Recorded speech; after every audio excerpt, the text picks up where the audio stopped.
श्रावण के महीने की श्रावण शिव महापुराण की कथा सुन रहे हैं।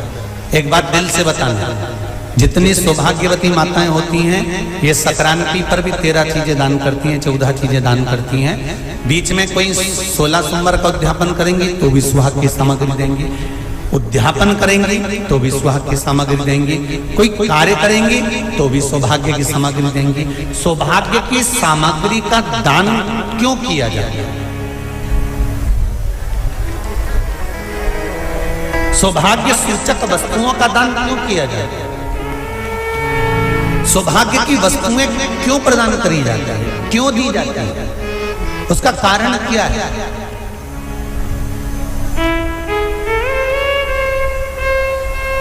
क्यों देते हैं? महाराज, भारत की भूमि की सौभाग्यवती माताओं का एक मन की अभिलाषा रहती है, भारत की भूमि की माताओं की एक अभिलाषा रहती है कि जब उसके प्राण छूटे तो अखंड सौभाग्य धारण करके पति के कंधे पर और पुत्र के कंधे पर शमशान पर।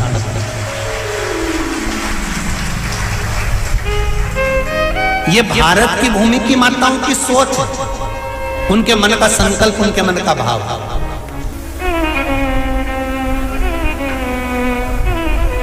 क्यों देते हैं चूड़ी का दान, क्यों देते हैं बिंदी का दान, क्यों देते हैं अखंड सौभाग्य का दान? किस महाराज?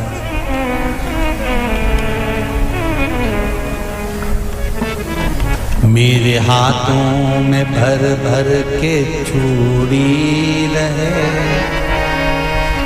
मेरे हाथों में भर भर के चूड़ी और मैया कोई काम नहीं, मेरे मस्तक पे चमकती चूनर रहे, मेरे मस्तक पे चमकती चूनर रहे और मैया कोई काम नहीं,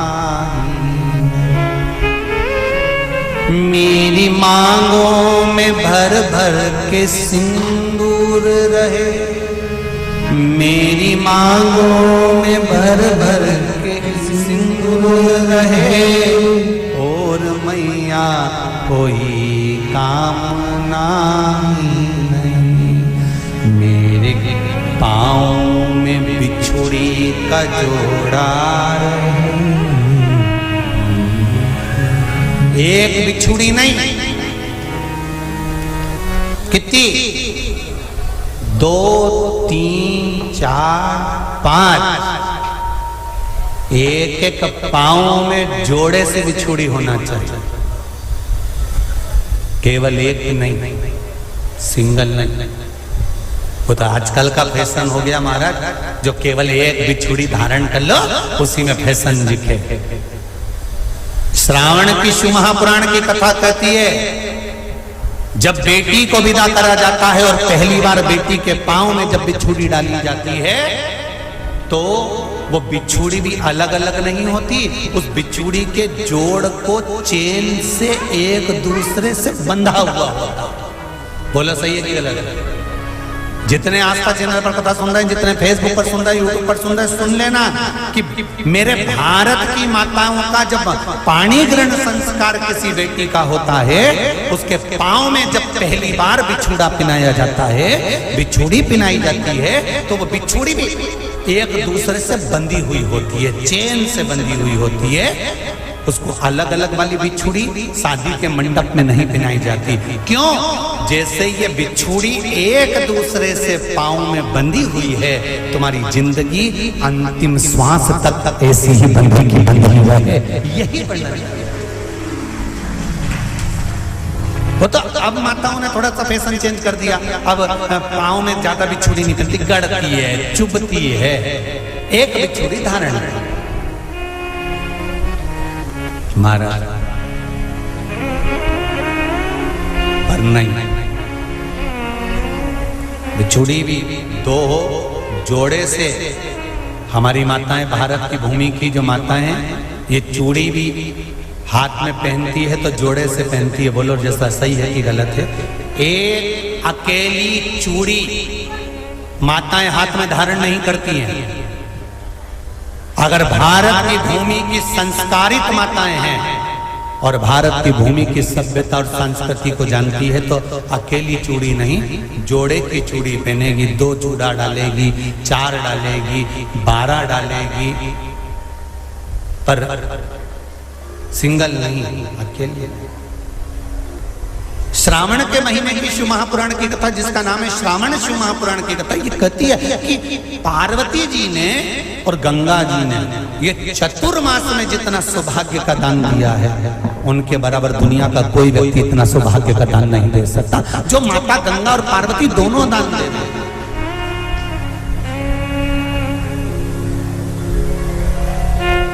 प्रतिदिन दे रहे हैं।